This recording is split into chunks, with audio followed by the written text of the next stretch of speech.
Hello? Rescue hooks to rescue, Mayday! Get ahead, West. Fast, Mayday, what's your location? Get the panel out of here, hurry up!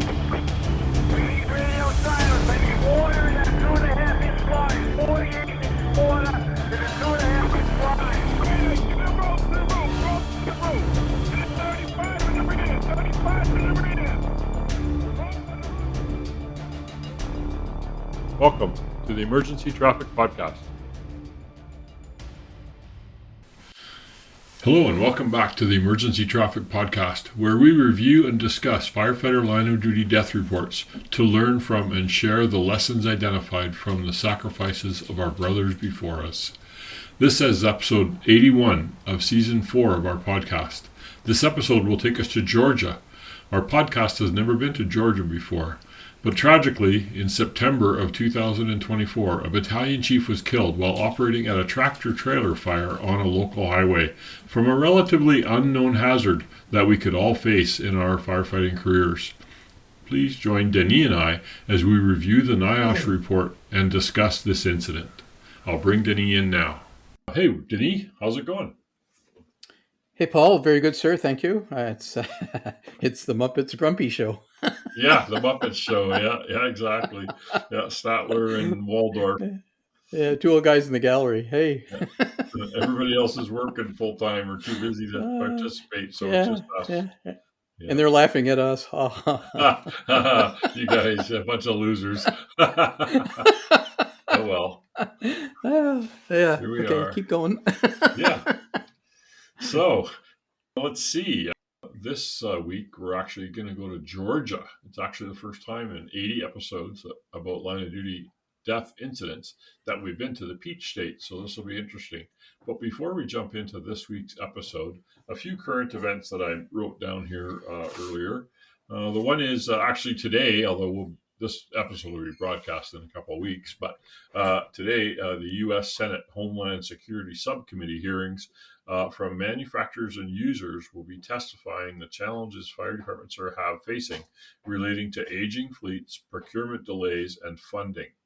And this came from the Fire Apparatus and Emergency Equipment magazine. So that's later today. So we'll continue hearing more about that. We talked a little bit about it last episode, and it's not going to go away. I mean, this happened.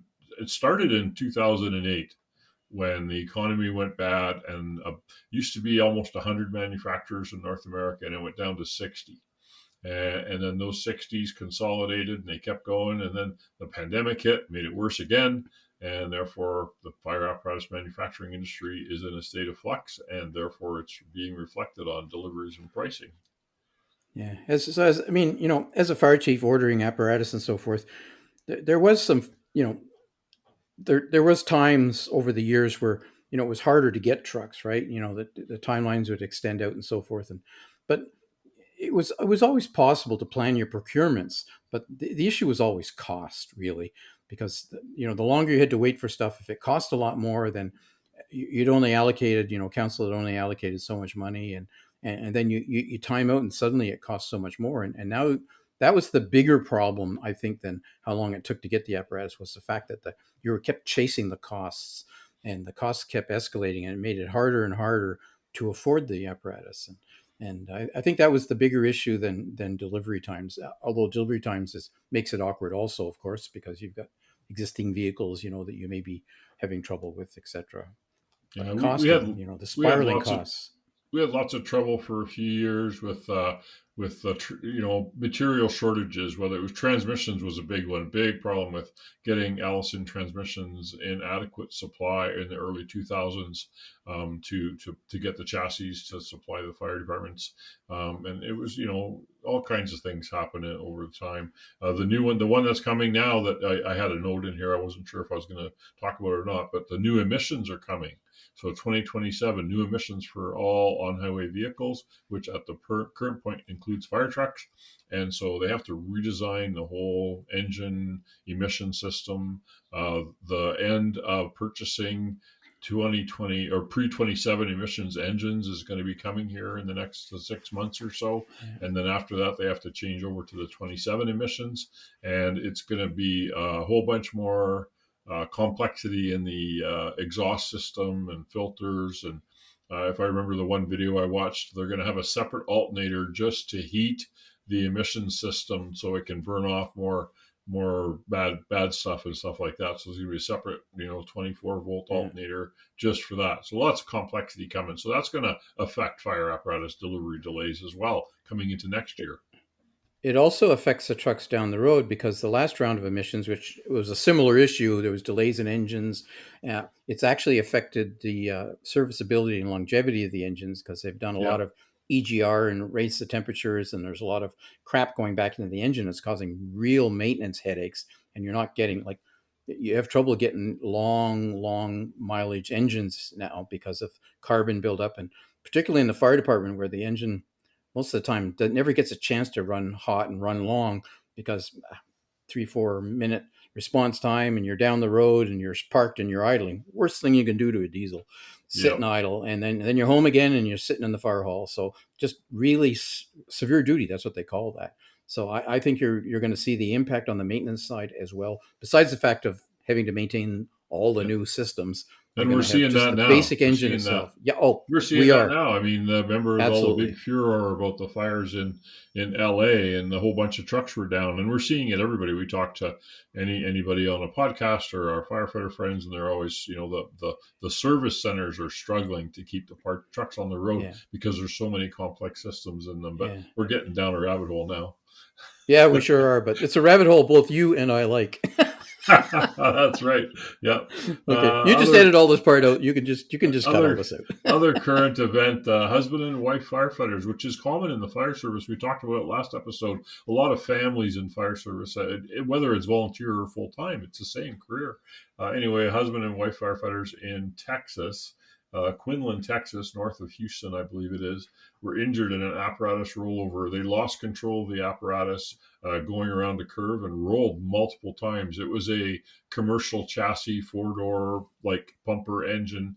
The truck actually doesn't look too bad. So the driver was transported to hospital via helicopter, and the passenger was transported via road ambulance. So these where things they built it in. Be careful. Yeah, might be why they survived, because it was a pretty bad accident. Yeah, I think commercial cabs get a bad name, and really they perform fairly well. Yes, they do. I've done my own private survey, and they do almost as well as a custom cab in accidents. You got to be belted in, otherwise you're in the ditch watching the thing land on you, and that's not a good thing. Right, that's the bad part. Wear your seat belts, everybody, please. Yeah. 3 line of duty deaths this week. One in Arizona on the Dragon Bravo fire. Another one in Indiana while responding to a fire. And then DeKalb, Georgia. That's going to be one we're going to be doing on this show, I imagine. There was a line of duty death in a warehouse that was being used as sort of a movie set. And apparently it was the RIP member that passed away trying to rescue another firefighter. So unfortunately, we're not running out of work for this show, but hopefully you can learn something from our discussions here. Yeah, hope so. Hope we're current too. Okay, so tips, FDNY tips number 73. It's not directly related to this incident, but it's similar. This one here is about the front end loader fire in LA last year that killed the firefighter upon arrival. The tire exploded. So on Friday, June 24th, 2024, Los Angeles County Fire Department operated at a front-end loader that was on fire, which extended from the engine compartment to the tires. Shortly after the units arrived, a tire exploded. The one firefighter suffered fatal blast injuries, and a second firefighter was injured. New York City firefighters, because that's where these tips come from, frequently operate at fires involving vehicles that contains large tires, construction equipment, tractor trailers, buses, etc. Consider the following points from the LA County Fire Department line of duty death report and a safety bulletin distributed by LA County Fire Department. A tire blowout occurs after mechanical failure of the tire or rim assembly at pressures are typically around 145 psi. Tires exposed to heat may violently explode. The an explosion generates a shock wave and projectiles. Projectiles from both tractor trailer and heavy equipment tire explosions may travel up to 350 feet. So that's over 100 meters. When operating at vehicle fires containing large tires, approach as close to in line with the tread as possible, never more than 45 degrees from the tread. So they're saying that the belting around the tread might help you versus the sidewall blowing out, because that's going to be the weakest point of the tire. So keeping Exactly. to the side of the tire, or to the front or rear. Also, probably the sidewall is the part that's getting the most heat. Also, Right. the Yeah. inside part in particular. Even after the fire is extinguished, tires exposed to heat may continue to undergo a runaway exothermic reaction and explode. Do not immediately approach a tire which has been exposed to significant heat. While operating at passenger vehicle fires, which contain smaller tires, it's important to stay away from the front and rear of the vehicle, of course, because of potentially bumper struts or truck pistons, such as the hatchback pistons, which can explode and become dangerous projectiles. Of course, I'll remind to wear full PPE, including SCBA, dawn face piece, while operating at all vehicle fires. PPE may prevent serious injuries from unexpected events. And those lithium ion battery fires, PPE and SCBA, very important because of the gases that are released by the Yeah. thermal runaway battery.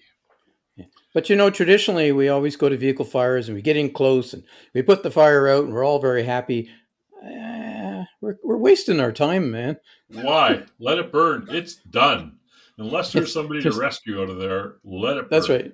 You're Yep, not saving anything. Your I know. main concern should be exposures. And guess what the main exposure is? You. Yeah, the one that gets me is the garbage truck. Guys slaving away to put a garbage truck out. And I mean, if it's just garbage in the back, why bother? But anyway, get a backhoe, pull it out, Get the guy to dump the garbage and dump the drive away. garbage, and then, yeah, Save the truck. save the truck.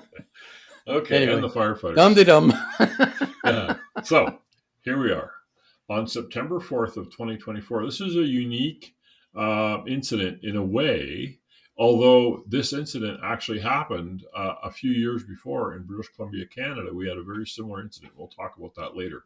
Anyway, September 4th of 2024, a 35-year-old battalion chief died. His name was Chris Eddy, while operating at a tractor trailer fire in Greene County, Georgia, which is just north of Greensboro, Georgia.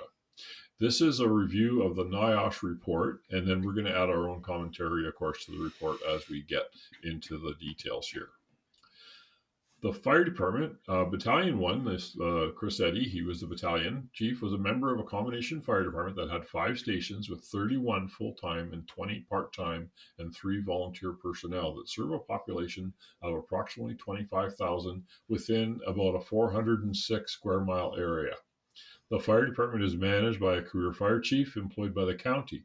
The combination fire department is responsible for providing service to the entire county and has automatic aid, not mutual aid, automatic aid, I love it, with 8 other volunteer fire departments located throughout the county. The area served by the department contains a myriad of occupancies, including resorts, an airport, single and multiple family dwellings, light commercial, warehouses, heavy industrial complexes. The fire department is responsible for structure fire, aircraft fire rescue, firefighting, hazardous materials response, technical rescue, and emergency medical services. All department members, except for the fire chief, work a 24-hour on-duty, 48-hour off-duty rotating schedule. The minimum staffing for the department is 9 personnel, including an on-duty battalion chief, with full staffing of 11. While the on-duty battalion chief oversees the staffing of 5 engine companies, the hazardous materials unit, the brush unit, and operating all out of 5 separate fire stations, 2 personnel are assigned to each of the 5 stations. Fire and EMS are separate divisions within the fire department. So we're going to talk a little bit about training experience, and we'll talk a little bit about staffing too, a little bit further on, because as you can tell by that previous description, staffing is a challenge in this department, and I think may have been a factor in this incident. So training and experience. So Battalion 1, Chief Eddy, in other words, had 17 years of firefighting experience, and he had a background in both the career and the volunteer fire service. So he was a volunteer first and then a career officer. The minimum qualifications for the battalion chief position in the fire department included national certification to firefighter 1 and 2. That would be a reference to NFPA 1001. And apparatus operator, pumper operator. And he also had fire officer 1, 2, and 3. So that's a reference to NFPA 1021. And he had NFPA 1041, fire instructor 1 and 2. So he has a lot of qualifications, some good background in training. And he had his NFPA 1521 incident safety officer also. Also, he was a state emergency medical technician intermediate, so an EMTI, and an advanced paramedic, AEMT or paramedic certifications also. So a well-skilled, rounded guy. And, in these smaller departments, that tends to be the case, right? You don't have a huge number of staff, and you see they had a very wide responsibility for this department. So a lot of people in the department would have had, high qualifications. Anyway, but Battalion 1 had various professional certifications in addition to those ones we talked about. He also had some hazardous materials awareness and operations, and he was an apparatus operator too. So talking about apparatus staffing and communications. So the minimum daily staffing for this combination fire department was 4 engines, 4 engine companies with a minimum of 2 personnel each. That's not a lot of people on each truck. Plus the battalion chief. So the battalion chief rolled out basically as the IC, and up to 4 engine companies with two guys each could be on the minimum staffing on a turnout. So the full and daily staffing of the combination fire department is comprised of up to 5 engine companies. So they brown one out, when they're at minimum staffing is what they're doing. So a minimum of 2 personnel again each. And the engine company personnel are responsible for staffing of and response to other apparatus housed in their station. So if there's another piece of apparatus in the station that's not the engine, they would man that instead, according to what type of a call it was. So maybe a brush unit or a boat or something like that. So, if depending on the type of call, if they needed a brush fire truck or they needed the airport fire truck, then they would just staff it instead. Yeah, remember they did ARFF also, right? So there's a small airport here somewhere. So that's a pretty high challenge event, and you only got up to 11 people on staff total. Certainly not sitting at the airport. So so a lot of challenges in this department, clearly so. So I'm going to, so on initial dispatch, there were only 2 pieces that were assigned: Engine 11 with 2 personnel and Battalion 1 personnel. So 3 people were, for this incident. Yeah, that's right. So this incident is to a tractor trailer that had a container on board, a shipping container on board. So like a box style, tractor trailer basically. So just 3 people assigned to this call, one of which was the battalion chief, and 2 on the engine. But at the time of the explosion, which killed Battalion 1, on scene they had Engine 1 was on scene with the 2 personnel, and Battalion 1 was on scene, and then Chief 1101 with 1 person was on scene. So Chief 1101 actually self-dispatched on this call. And Chief 8, which is, I presume, another battalion chief, I'm not sure, or maybe a deputy, I don't know, doesn't matter. He was on scene also, and he also self-dispatched. So at the time of the incident that occurred, there were 5 on scene, 3 of which were chiefs. 1 was a pump operator, clearly, and that leaves 1 firefighter. So that's who was on scene. There were 2 more that were dispatched and en route, but had not yet arrived. And there was a tanker. A tanker had been dispatched, but was not en route yet, so hadn't been staffed yet. Waiting for staffing, yeah. So obviously needed a water supply for a tractor trailer on a roadway. Yeah, they were on a highway, right? So, there was no hydrant there, I'm sure. So upon arrival at the scene of this incident, Battalion 1 exited his command vehicle in his daily work uniform, uniform boots, long pants, sweatshirt, and a ball cap. He was wearing a radio strap and a holder that held his portable radio and remote speaker microphone. As the incident progressed, Battalion 1 also donned a high-visibility safety vest, as well as his leather structural firefighting helmet. The helmet did meet current OSHA standards. But he didn't have his turnout gear on, so he was there as command. The weather was at 8:53 hours when this came in, September 4th. No precipitation, fair outside. Temperature was 69 Fahrenheit with winds out of the northeast at 10 miles per hour, and the humidity was 63%. So a very nice September day in Georgia. So the wind direction, Paul, would be blowing sort of down the length of the trailer, more or less. Yeah, from the front slight angle coming. Yeah, Yeah, from the slight angle coming in from the Charlie Delta corner type thing. driver's side. Yep. Yeah. The other side, Paul. The other side. Northeast. I'm just looking at a picture with a plume and it's going the other way. So it must have been almost right dead on and then switching back and forth a bit. Pretty close, yeah. So the vehicle that was involved was a tractor-trailer style commercial truck. The trailer portion of the vehicle consisted of a container chassis with a refrigerated intermodal container, which is CCAN to many of us think of, secured to the chassis with twist locks on all four corners of the container. The refrigerated intermodal container had a portable generator or genset affixed to the front bulkhead of the container. This genset at the incident ran on diesel fuel, containing a self-contained diesel fuel tank underneath the trailer or underneath the generator on the front. Based on the information provided by UL Research Institute's team, visual inspection of the diesel tank did not present any evidence of bulging or rupture. The container was loaded with frozen chicken. Speaking of intermodal containers, I don't know if you saw the port of San Diego or something like that. A ship lost about 100 containers yesterday. They all fell off after they were unstrapped and getting ready to be in the process of being unloaded. Yeah. That was probably one of the lower ones. They had a structural failure or something like that. And the That's stack what went they're over. thinking. I listened to one of my favorite YouTubes is What's Going On with Shipping by Sal Mercagliano. He's a firefighter and a professor down east, and he does a great YouTube on shipping. But anyway, I digress. Yeah, but in preparation for this incident, I did a little background on shipping containers, intermodal containers, and they're designed to support up to 250,000 pounds, 250,000 pounds. Some of the lines, like Hapag-Lloyd or whatever, have higher standards for theirs. That's designed to support stacks above, right? So you got a container, it'll support 250,000 pounds of containers above them, right? They're So, very, very strong. Now, this yeah. particular container didn't look as extremely corrugated as a non-insulated C-can because it had insulation and outer cladding on the container to keep it warm. So it just looked sort of like seams, but not the big ridges that you're used to. Yeah. So this is in the business, they call this a reefer. This is what it was, a refrigerated container, right? So and if you had a refrigerated truck on the road, it would look very similar, Paul. Nice, Yep. smooth fiberglass or plastic panels on the outside, right? Mm. And you could see in the incident after there's some burning away, you can see the corrugated on the inside, right? So Yeah. there is that C intermodal container with that jacket on the outside.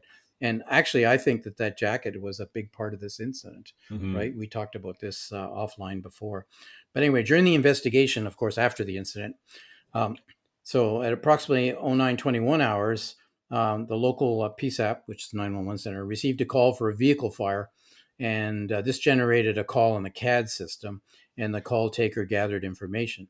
While the incident was being dispatched, the call type was updated to a tractor trailer fire with black smoke reported by multiple callers. This was on a main road in and out of Greensboro. The company's dispatch on the original call included Battalion 1 and Engine 11A, so 3 people. Upon hearing an update from the dispatch center, Chief 1101 called Battalion 1 by mobile phone to suggest an upgrade to the incident as well and to let Battalion know he was en route. Battalion 1 said he would be able to see what they were dealing with momentarily. He was coming out of Greensboro, I believe, and then they hung up. So Battalion 1 could see a significant smoke column and requested an additional engine company, so that'd be additional 2 staff, and that Station 1 be repaged for a tanker response. So the repage would be for the calling volunteers, obviously. So Chief 8 then self-dispatched to the scene to assist. So you got a couple of self-dispatches going on there. So at approximately 0928 hours, that's about 7 minutes after the 911, Battalion 1 arrived on scene. So and positioned his vehicle past the involved tractor trailer to the north side. So he drove by the fire and parked himself on the north side, which is the Charlie side, blocking the southbound lanes to close the road in that direction. Battalion 1 established command of the incident and sized up the incident as a tractor-trailer fire with heavy fire involvement at the rear of the tractor, including the tires and diesel fuel tanks. So this fire might have started in the genset, or it might have started, maybe there was a brake failure in the truck, tandems on the back of the tractor. I don't think they knew at that time. Anyway, the fire from the rear of the tractor provided direct flame exposure to the underside of the front portion of the trailer. Remember, we said the wind was on the nose of the trailer, so it's pushing the fire back against the nose of the trailer. And so the fire extended up between the rear of the tractor's cab and the front of the trailer. And that's where the reefer unit is, the refrigeration unit and the gen set and the diesel tank. Everything's on the front end of the trailer. So the cargo and occupant status of the truck itself were unknown at that time. So he didn't know what was in the intermodal container, and he didn't know where the driver was or whether he was alone or whatever. So they were unknown on arrival, and he relayed that information to dispatch. Unknown cargo, unknown personnel involved. Battalion 1 then provided an additional update to all responding units that there was off-gassing, so we could hear something hissing, and the fire involvement at the rear of the tractor trailer from an unknown source. He ordered 11 engine to stop short, so he stopped short on the Alpha side before he got fully to the trailer, south of the incident, and to deploy an attack line from the front bumper. So he deployed the bumper line, which presumably was a inch and 3/4. Yes, it was. And to go into foam mode, to utilize foam for firefighting. So engine 11 stopped approximately 100 feet short of the involved tractor trailer. Now they're downwind, keep that in mind, and deployed 100 feet of 1 3/4 inch front bumper attack line. Chief 1101, who arrived just before Engine 11, assisted with the deployment of the attack line. So Chief is stretching hose. Engine 11's officer extended the line with a 50-foot section of attack line. So now they're out to 150 feet, and it was stored in the bumper well as well for that occasion, obviously. At approximately 0931 hours, Battalion 1 updated dispatch that they now had water on the fire, and he walked away from the engine crew. So Battalion 1 was back with the engine also. At approximately 0932 hours, while investigating at the rear of the trailer, Battalion 1 was, and he updated all units on scene that the cargo was still unknown, but the rear of the trailer indicated that it was refrigerated. So I guess he couldn't get a good view at the front end to see the reefer unit on the front from the fire and everything. Anyway, at and there. By the way, I will say, Paul, there's a video and stills.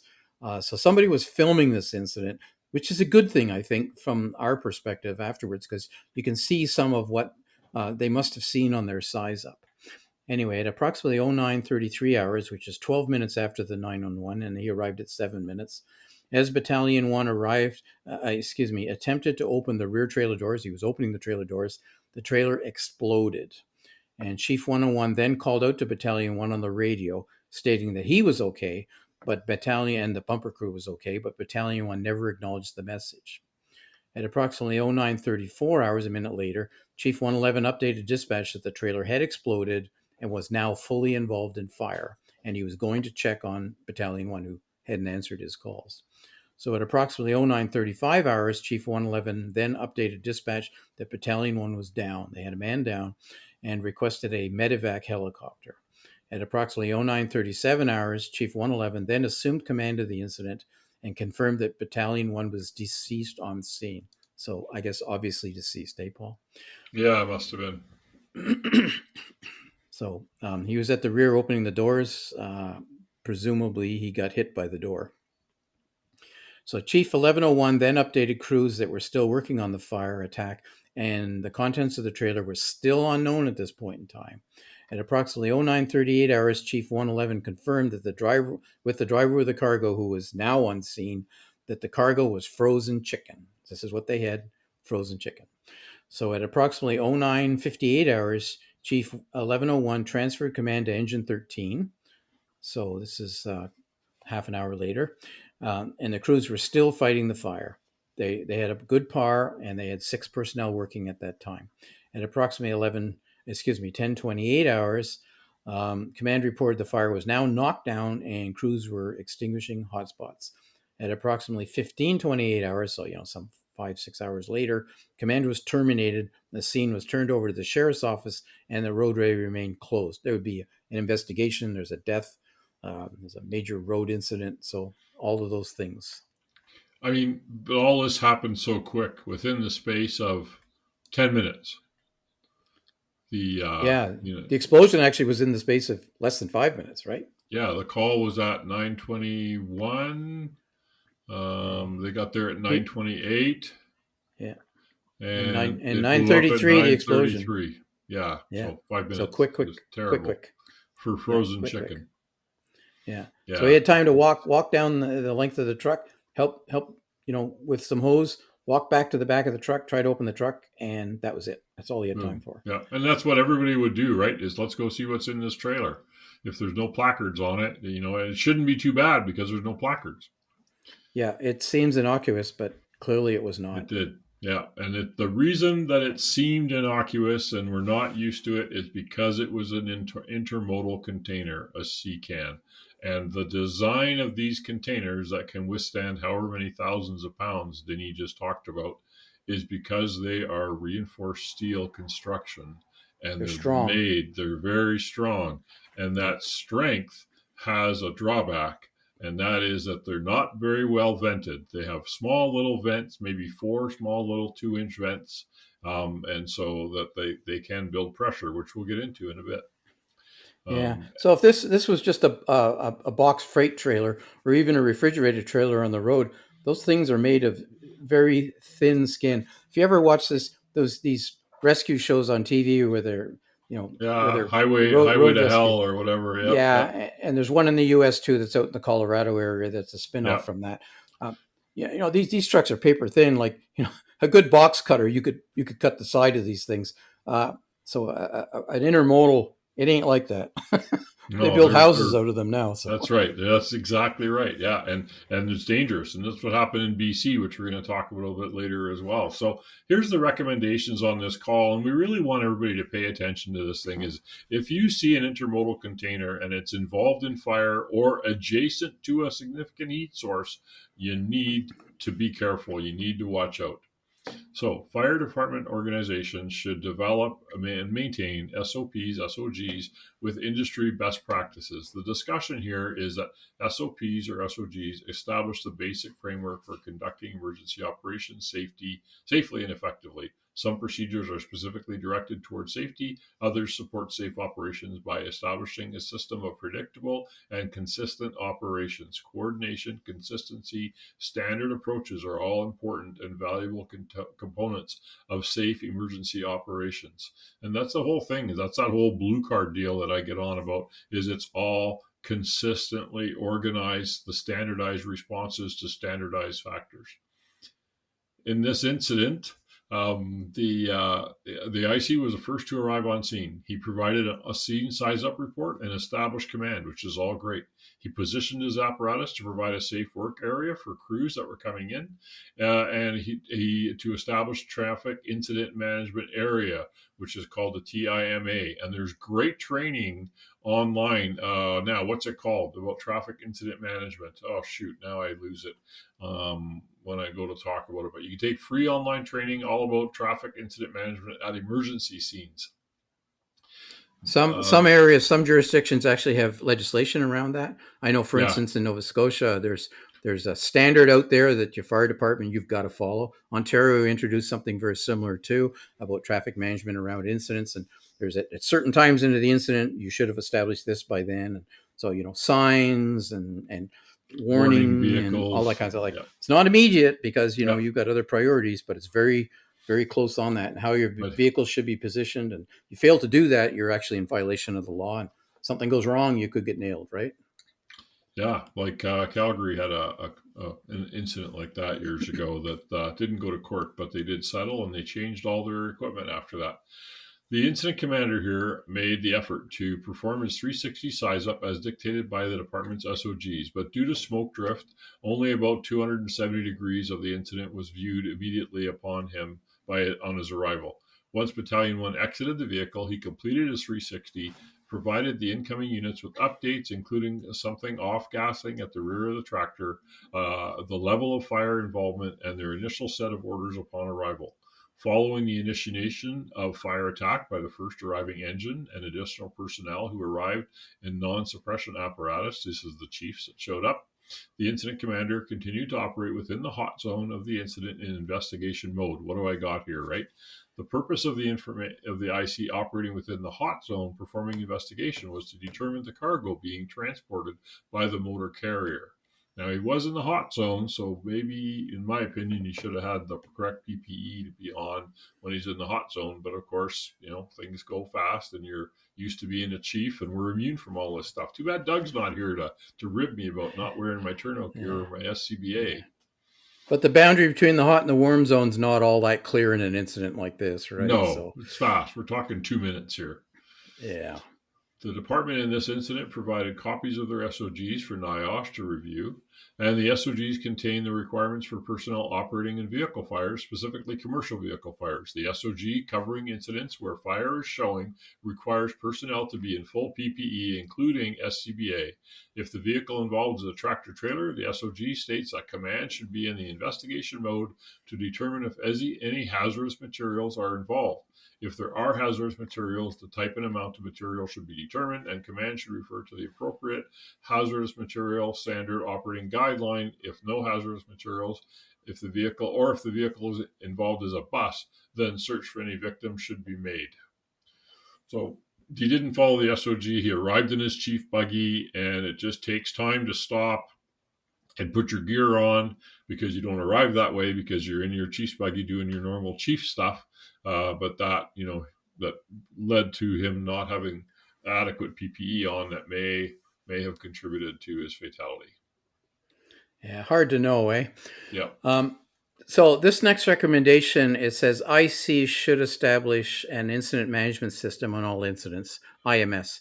Now, I don't think this next recommendation is a criticism of what was done at this incident, because it's more a statement of general principles about IMS. And IMS is not a full-blown organization in the first minute. It's not like that at all. It's a progression towards, and it's always dictated by staffing.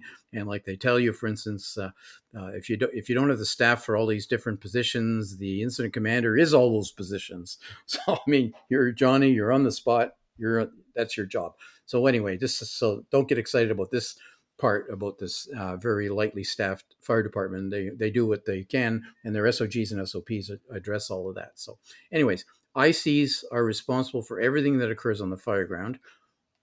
Sort of what I just said. This includes being able to decipher all the information that is presented to them upon arrival at the incident, to make sound decisions, to develop an incident action plan, and to employ an incident management system, IMS, I'm going to use that term now, on all incidents. Personnel cannot control the specific emergency they will face when they arrive to an incident. However, a well-developed command system and training program before that provides a solid base for personnel to refer to while operating. And this is from Piper 2020. It's a quote from him. It's also it's important to have all these things and do training, but there's one thing missing from this statement, and that's you got to use it, man. You can't just develop it and train on it and then never use it. Well, this incident's not big enough. I'm not going to use it on this. This incident's not big enough. We'll use it on the big one. When the big one comes, man, you ain't going to use it. So that's just the way it is. It's use it or lose it, right? So the SOG provided by the fire department in this incident for vehicle fires specifically directed the IC to be in an investigative mode. So mobile command, in other words, investigation command, and not in a command position, meaning not stationary. So this forces the IC to be engaged in some level of operations inside the hot zone, sticking your nose in, having a look, see what's going on. Or where's Dougie, being the captain with the crew, in charge of the incident inside the building, right? So right. You are, if you're the guy.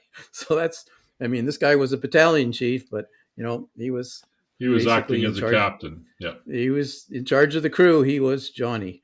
Anyway, to being in a controlled and safer environment with a good vantage point of the ongoing operations. That's ideally where the IC should be, but that's not the reality when there's three of you on scene, right? So the incident command SOG for the involved fire department, this department, also does not specify the methodology the command officers should follow on arrival other than establishing command. In other words, I'm on scene, I'm in command, giving the size up report. I got a truck, it's on fire, there's smoke, there's something hissing, and the mode of operation, right? And delegating assignments like engine 11, set up, to stretch the line.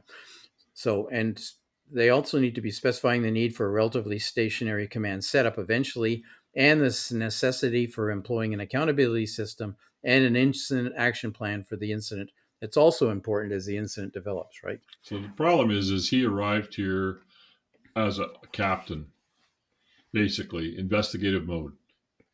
That time to put his turnout gear on would have been following the SOGs, but he didn't take that time. Hey, I'll just do a quick survey here, see what we got. The guys are getting water on it, and then he probably thought in his mind, okay, then I'll go to either command mode or I'll help the guys and grab my turnout gear on and my put it. He did stop and put his lid on, to make sure I was reasonably safe and I can help the firefighters because we only had two and the next truck was still on the way. So yeah, you can see that transition. And of course, sometimes it happens. Hey, I've been in these shoes. I knew what it was. I would often arrive there first or second on scene in my Chief's buggy.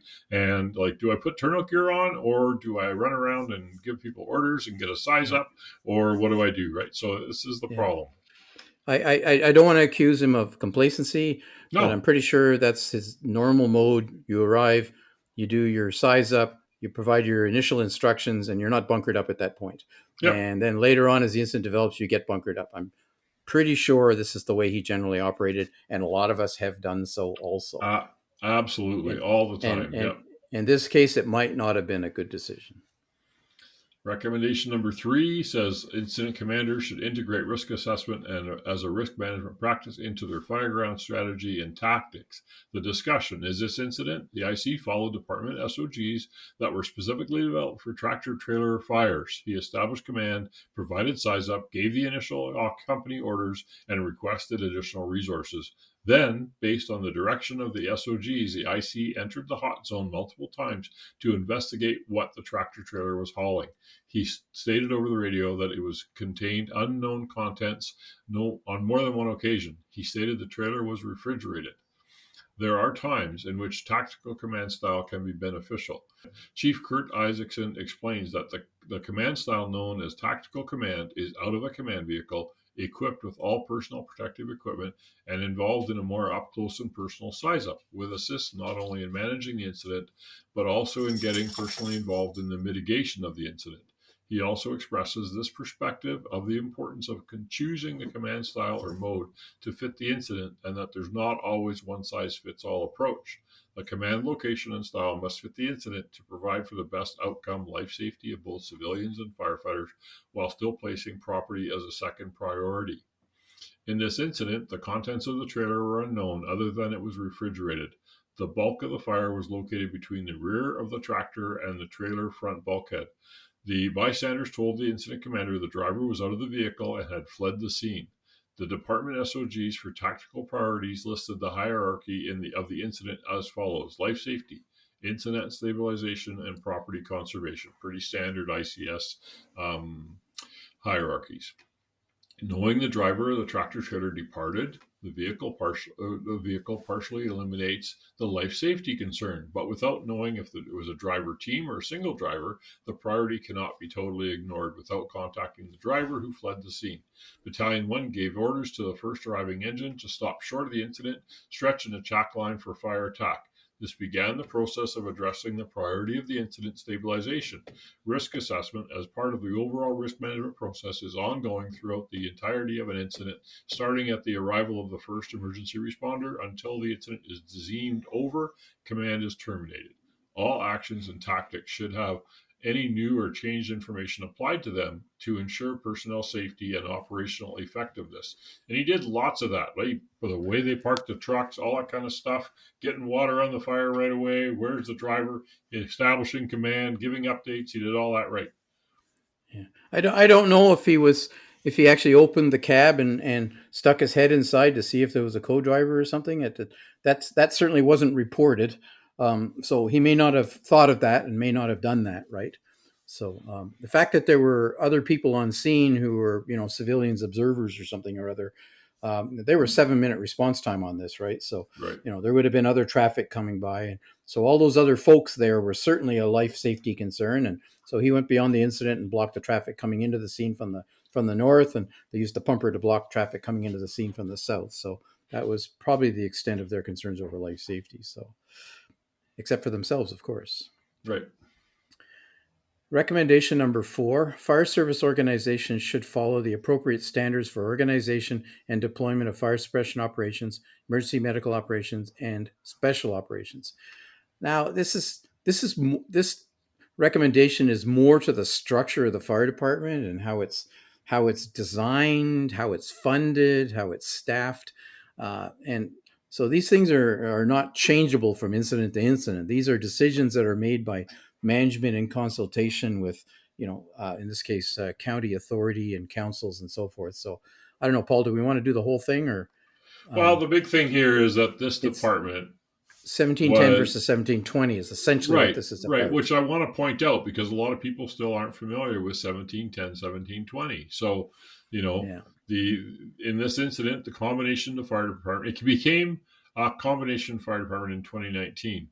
Although it's not clear which standard they were following, the department in this incident should have been utilizing NFPA 1710, which is for career or combination departments, due to the percentage of volunteer membership being approximately only 5.6%. Remember, they only had like 20 volunteers Yeah. of the total So membership.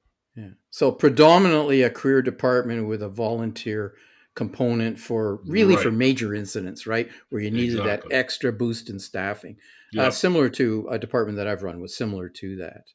So when you Yeah. look in chapter 5 of 1710, it talks about minimum standards for staffing, right? And it's a minimum of 4 for fire suppression companies. And we know that the department involved in this incident was responsible for primarily staffing engine companies. Essentially, that was their main response uh, apparatus, right? And that's a fire company. The primary functions are pumping and delivering water, and we know all this. So I'm not going to get too deep into all that, but search and rescue at fires, etc. But they were only staffing, with 2 instead of the company should be staffed with 5 in high risk areas and 4 is the minimum the rest of the time. But however, this was not that type of department. So even if they were operating under 1720 combination, they would have been based on the metrics provided by the department. The county should be considered rural and remote area, specifically less than 50 people per square mile, and travel distance from the second due engine greater than 8 miles. The data preceding this shows that the staffing should be 6 personnel within 14 minutes of dispatch, at least 80% of the time. And Right. the only way they had 5 Yeah. was with 3 chiefs and Yeah. 2 firefighters. Yeah. So even 1720, which is the less stringent standard, although still tries to find that balance between enough muscle and skill arriving on scene versus the nature of the department, affordability, essentially. So they should have had 6 personnel within 14 minutes. What they had was at the time of the explosion, that was 12 minutes into the call, and there were only 5 people on scene, And 3 of 3 of which were them. chiefs, Yeah. 2 of which had self-dispatch. So they weren't even assigned to the call. So Right. essentially, there was really only 3 people on scene within 12 minutes was what this fire department was staffed to accomplish, at least on that run card for that particular incident. So, Yeah. I mean, Location. that type of an incident, they could have dispatched all 5 engines to, they could have, but Mhm. clearly was not part of their standard dispatch protocol for that type of incident. So essentially, there was really only one firefighter on scene, one Yeah. firefighter, one pump operator, one battalion chief. That's it, And and this 2 other is, chiefs who self-dispatched. you could make the assumption, or I'll make it anyway, is that this is tied to complacency of administration in that, you know what, it's just another car fire, it's just another vehicle fire. We don't need to be worried about the really bad one, and that's not why the fire department's there. That's not why it's funded, and why insurance gives you ratings for it and stuff. Is you need to go heavy or don't go at all. And this is a not go heavy department, basically. I think Yeah, in Clearwater, we got heck. We started when I was about there, about 2 years in. We started responding multiple stations to every call because we knew we didn't have the people. So we would respond 2 or 3 stations to the same call. Yeah, but it's a 20-minute drive. I don't care. At least you're on the way. And they can yeah, always stand you down if it is just a car fire. But, in this case, it was more. yeah. So we were having this discussion before we went on air. Was about, you know, do you have multiple stations with multiple engines and very light staffing in each of those engines, but yet you have a pretty good first on scene time? And that type of a design for a fire department is essentially aimed at getting a good arrival time. And really, the only thing that benefits from a good arrival time with two guys is a medical call. And so, if your department is driven by medical calls, then you're not really a fire department. And the statistics, right? City that I used to work for, a previous fire chief before I was there, he wanted to buy a mini pumper and put two guys in it, and one guy would take it home every night. And if there was a fire call, the other guy would go pick the other guy up with the mini pumper at his house to get to the fire before 9 minutes to increase the statistical response of the fire department, to improve the response times. You arrived with a mini pumper and two guys, you couldn't really do anything for a fire, but it looked good on paper. You met the building code. Yeah. So you were a witness, is what you were. Yeah, exactly. So just to get back to responding light on this. So there's nothing wrong with responding light, provided your strategy and tactics are adjusted to match your response. Yeah. So in this case, we're using the bumper turret on this one because we only got two firefighters. In this case, your standoff, your main objective is keeping other people from being injured by this incident, and the truck's going to burn to the ground. Because let's face it, when they finally went to deal with this truck, they didn't drive it away. They didn't take it to a shop and fix it. It went to the scrapyard. That's what happened to this truck. It would have been destroyed. So essentially, you're not saving anything. So your big risk is your firefighters. You got to think about that. And if you're not going to put enough people on scene to save anything, which you're seldom going to do with a vehicle fire, then you need to be thinking all of that. Amen.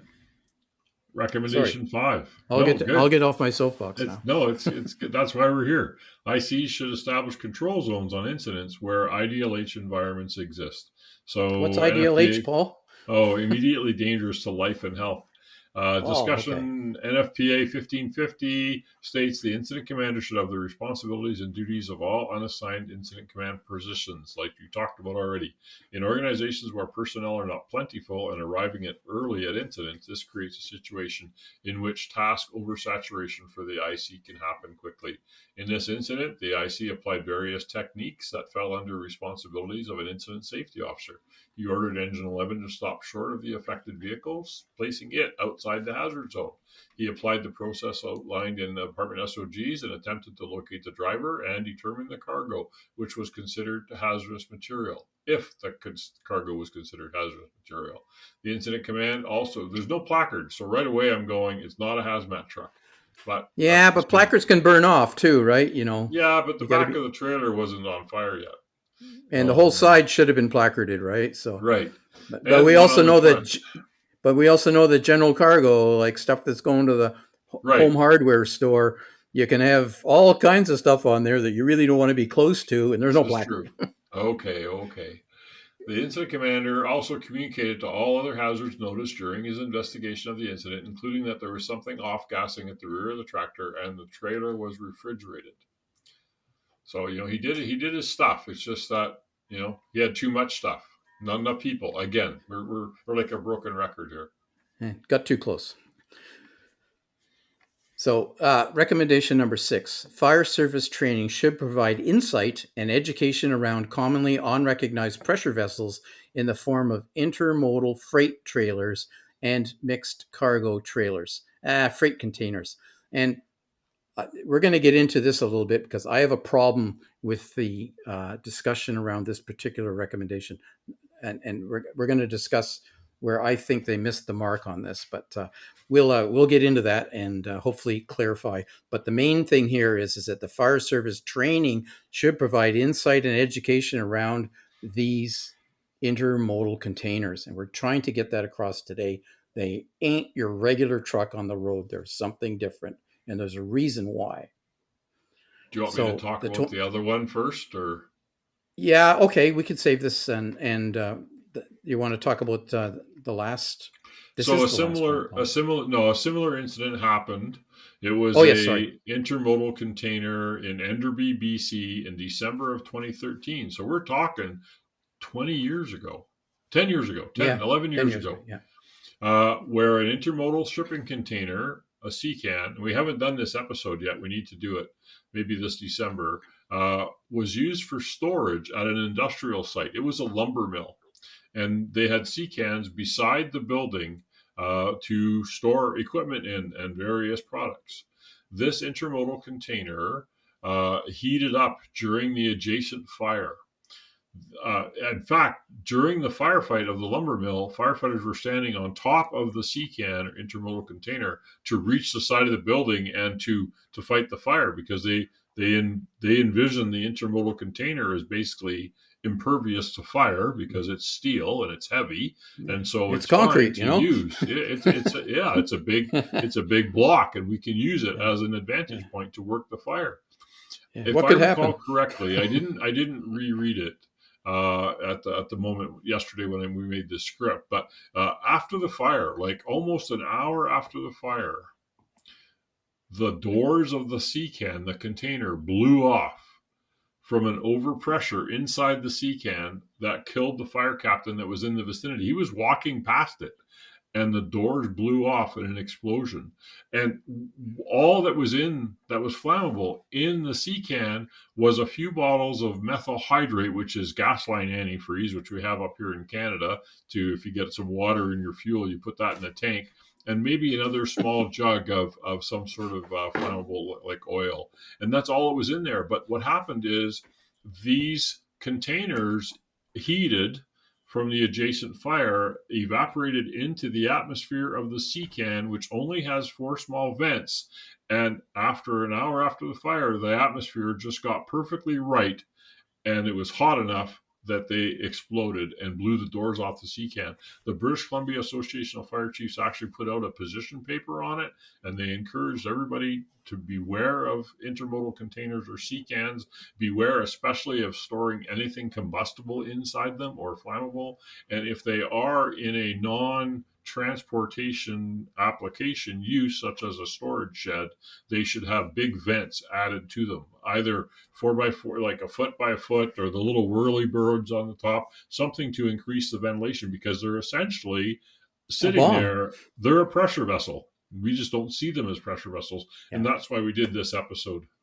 Now we'll let Denis talk, because the report talks about these trailers and they refer to the wrong guidebook or the wrong determination in the ERG, the emergency response guide, and stuff like that. And so Denis is going to go off on a tangent here with that, just to give us some more information, which is good, because we don't think of these things as being pressure vessels. So the 2024 edition of the Emergency Response Guide, the ERG, which would be still the current latest one, the Orange Book, right? That all of us guys carry around in the door pocket of our vehicles while we're off duty and on duty and everything else. Don't we, Paul? It's in my cell phone, in my iPad, and the books Yeah. in my office. Yeah. Yeah. So that's, yeah, never mind. Maybe we're strange. I don't know. There's several types of road trailers in use in the U.S. and in Canada, and basically all across North America. And frankly, they're in Europe also, because the standards that these are built to are ISO standards, which stands for International Safety Organization, right? I think that's what ISO stands for. Anyway, several of these trailers, have different designs, right? They're not all designed the same way. And some of them are designed to contain pressure. Obviously, the ones that look like tanks can or cannot contain pressure, just like a rail car, which is essentially a tank. Some of those are pressurized and some of them are not. But the amount of pressure that they will contain is not marked on the side of them, nor would you know what that pressure is, even if you were looking at it. You just think it's just a lump of steel and it's all good. So the road trailer involved in this incident was a 111 intermodal freight container. So the ERG lists distinctive characteristics and uses for this type of trailer. Now, in the report, if you guys look up this report online, they call this a Type 111 trailer. And they go on and talk about also that there are other types of trailers in the ERG. There's a Type 134 and a Type 137 and a Type 117, which is a gas tube trailer, and there's dry bulk trailers and vacuum tanker. trailers and stuff. So this reference to types is incorrect. There's no such thing. They do have types for these intermodal containers, but they're not at type 111 for this one. This 111 is a reference to the guide page, which is the orange pages in the ERG. So if you go to your ERG, there's a section in the ERG that's called, just a second, I'm just going to haul it up here. It's called Road Trailer Identification Chart. And that occurs on page 13. And they shows pictures of what each of these trailers looks like. Or in the case of the intermodal container, they show a mixed cargo freight trailer, like a tractor trailer, and they show an intermodal freight container. And there's a little circle that says 111. Well, what they're really referring to is they're referring to guide page 111. It's not a type. And when you go to the guide page 111, it talks about the hazard that you might find in some of the materials that could be carried inside of this particular container. So and it's a bulk freight container. It could have anything in it, essentially. I had to talk Denis off the ledge last night when he was reading this report, going, "This report is incorrect. He's talking about types of trailers when it's guides." And so, but he's calmed down a little bit now. Yeah. So what's that? Thanks, Paul. I appreciate that. You're welcome. Might have been the whiskey. Could have been the wine. Anyway, the ERG does not specifically refer to any vehicle or trailer container design information. So when you read the guide 111 and it talks about the product container and how it could explode and so forth, they're not referring to the intermodal container. They're referring to the container that holds the product. So in this case, the container that holds the product is a plastic bag and a cardboard box, because that's what's in the back of the truck full of chicken. And it just happens to be inside of an intermodal container. So the guide doesn't really talk at all about the trailer and or the intermodal container. It doesn't really talk about that. So you need to be educated otherwise on these C-tainers, on these intermodal containers. And the basic thing you need to know is that they can pressurize. And even the ones that you can walk around them and you can see small vents in the corners of the sidewalls, and there's like a little hat over them so the water or the ocean doesn't flush in there easily. Even those, the amount of square inches that's providing venting there would not be enough to ventilate a fire compartment, essentially. So if there was a fire impacting or inside that container, that's not enough vent to allow the pressure to leave that container. It's just not. So that's why these things float after they fall off a ship, because the vents are so small and they're on top. So if the weight's in the bottom of the sea can, it just sits there and float because it's a boat. Yeah, until they don't. So when impinged by fire, these trailers can become pressurized. Without sufficient pressure relief valves or vents, the pressure continues to build. When configured for refrigerated applications, they have void spaces between the inner and outer floor, walls, roof that are filled with combustible foam plastic insulation. This means that even an empty trailer has a significant fuel load. Additionally, on this unit, there was an integrated refrigeration unit on the front, consisting of pressurized cooling lines and a compressor system like in a typical refrigerated trailer. The various containers integrated into a refrigeration system can suffer catastrophic failure as a refrigerant becomes heated when exposed to fire. And I think they're getting away from the typical refrigerant, the ammonia, and they're going to go to propane in some applications. I don't know about these.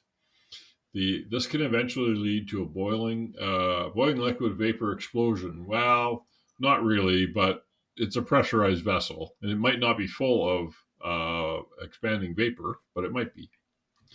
Yeah. In this incident, refrigeration over pressure appeared to ventilate and maintain safe pressure. So the refrigeration unit vented itself. That's probably what he heard. The incident is not to believe the result of a levy. In this incident, the vehicle was upright. The first applicable step of the process on arrival, identify the load. Part of identifying the load is contacting the driver, but he wasn't there. Unable to locate him. The driver was located later by the other chief, and the cargo information was relayed after the explosion had occurred. It was not placarded to indicate any hazardous materials. and therefore Battalion 1 approached the rear of the trailer to investigate. This is not a hazmat. Let's just see what's in it. He eventually tried to open the rear cargo doors. At the same time, the trailer suffered a catastrophic failure. If a cargo area of a tractor trailer or box is involved in fire, consider calling for additional suppression resources according to IFSA. This is what IFSA says, as these fires will require extensive overhaul and operations. The fire service at large is aware of the potential surrounding a catastrophic failure of a tank or a fuel tank, such as a levee or a burn through, that contributes to significant fire growth. I think the second or first episode I did was a propane tank levee at a fire in Quebec back in, I can't remember what year it was like episode number 2 or something. Warwick, Quebec. However, the same care is not taught for these intermodal trailers, which may support more complacent responses. Smoke explosion, as in this case, can happen in any fire in any compartment. Like Denny said the other day, it's a house. It can still have a smoke explosion. If it's full of heavily charged smoke from heating, you get air in there and it's going to blow up. This is an unrecognized pressure vessel, and it can be deadly, as seen in this incident. One pressure vessel that's present on every fire are the tires. We talked about tires in the tips. Fire service are educated about tires, but it's not emphasized to the level it could be. Commercial tires also contain significantly more pressure than passenger tires before they're on fire. Tires rupturing without being impinged in fire have incredible force potential, and fires will amplify that force potential. So thanks, Paul. That's a really good encapsulation of how we need to be paying attention. But if you want to do a little more research yourself, and I really suggest you do, because there are some pretty strong clues on the outside of the container as to what that container is designed to and how it functions. The door is clearly the weakest point of the container. And if you start to open the door, you haven't followed the cardinal rule of venting high and opening low. What you're doing is the second you open that door, you're going to let a lot of oxygen in inside. And if you got a hot combustible atmosphere inside of that container, you're going to get a smoke explosion or a backdraft. That's what's going to happen. And that's an overpressure event. And those doors, once you've unlatched them, or even if you haven't unlatched them, Enderby, they're going to fly open, and anything in their way is going to be in serious difficulty. Even at engine 11, 100 feet away, that ain't far. The Enderby, they're talking about tires flying 300 and some feet. So, you can be hurt. But if you want to do a little more, looking at the information and a little more research yourselves and put together some information to use on the road, I'm going to give you a couple suggestions here if you got a pen and paper. So the subject trailer was a refrigerated container, would have been double walled, but it's built to a standard called ISO 668. You can look that up and you can print that out, for the fire station and for a training night. And ISO 668 talks about the dimension of these containers, the weights of these containers, and the strength of these containers. And they are all tested to meet something called ISO 1496. 1496. So that's the testing requirements. And ISO 1496 has tables in there which describe how each container is designed to be used. So there's like ones that end in a G, which are general purpose. There's RE for refrigerated. There's a bunch of different things in there. So that sounds academic perhaps, but it's not really. It's like reading the numbers on the side of a rail car to get information as to what's going on in the rail car. So even though it's unlikely that all of those details that you need to know as a firefighter would be known to the truck driver and even a lot of first responders, unless you've got some hazmat training and or you've taken the trouble to train yourselves on responding to CCAN fires. If you have access to these 1496 tables, you printed them out, you can look at a letter number group that is printed on the doors at the back of the container, and it's located. There's a long number group at the top that's alphanumeric, and that contains the serial number of the container itself, and there's some coded letters that tell you who owns the container. Anyway, that's painted in big letters, usually on the right-hand door at the back. Well, below that, there's another set of numbers that's a lot shorter, and that actually tells you something about the design of the container. You can look that up, and that'll give you a little more insight. There's also a metal plaque usually on the back of the container. I think it's the lower left door, and that tells you a bit about the design of it also. And you can also, in doing your size up as you walk around, you can look for these vents that Paul mentioned, these small vents up in the upper corners. keeping in mind that if there are no vents, the trailer is essentially not vented. Air leakage can be slow in and out, but never enough to overcome an overpressure event from a fire or something like that. But all of those things, yeah, Paul? I don't know if a refrigerated one would have those vents. No, there's two or three types. There's what they call vented. That's the one with the vents. There's other types that are mechanically vented because they're designed to keep the atmosphere, under control. So it may admit more pressure or Like a delete valve pressure, or something. or keep the inside under carbon dioxide, blanketing or something like that. So they're mechanically vented. And then there's other ones. There's no vents at all. So they put plastic sheeting inside the doors or the inside of the trailer, Yep. and they close the door up. It's designed to basically not breathe. You see, and the so problem, there's three different types. All firefighters take, in order to be 1001 certified by Pro Board or IFSAC, you have to take 470, used to be 1070, and it was 472 before that, the hazmat training, awareness and operations. And I've taught the awareness, and I've seen people teach the awareness. The awareness section is often pencil whipped, quickly done in 4 or 6 hours because, oh yeah, whatever, it's just awareness. And then we get to the opera section where it's practical skills, and you get to go put some tape on a pipe and decon your buddies and stuff like that. But of course, intermodal containers doesn't even come into that course because it's not hazmat. And so we need to emphasize that. And so that's why we're on our soapbox this year, is trying to save firefighters. There's 2 firefighters killed by these containers, which are everywhere in our society in the last 10 years, 12 years. Yeah. So these containers can be full of combustible gases, smoke products, incomplete combustion. There'd be heat on the container, which is going to naturally raise the pressure inside. You could have evaporated flammable liquids or other gases, a container fire, a product container fire, like, a gas can, lawnmower. Plastic chug full of camping gas, naphtha gas, anything like that. So you could have, you could have wood chips in there with dust, and you could have an incipient fire burning in the dust due to the heat. And that could cause a small overpressure event, which creates dust that goes into the air. So you get a whoomp bang because the dust now suddenly ignites, and you've got a dust explosion. And what's the trigger for all of these things? You open the door, or crack the oxygen, door. Get their mix right.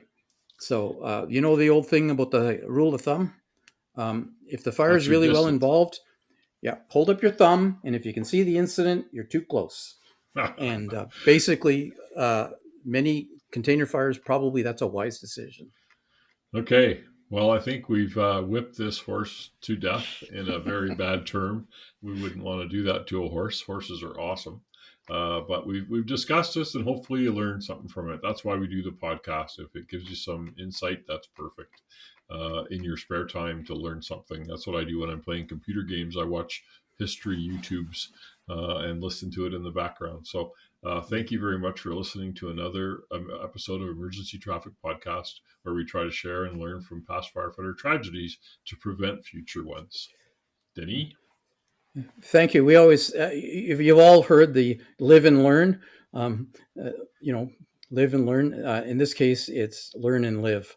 And so we appreciate you guys. If you take something away from these things, hopefully we save a life. Thank you. And girls, guys and girls, doesn't matter. Yes, everybody. Guys is a general term. Yeah, general term.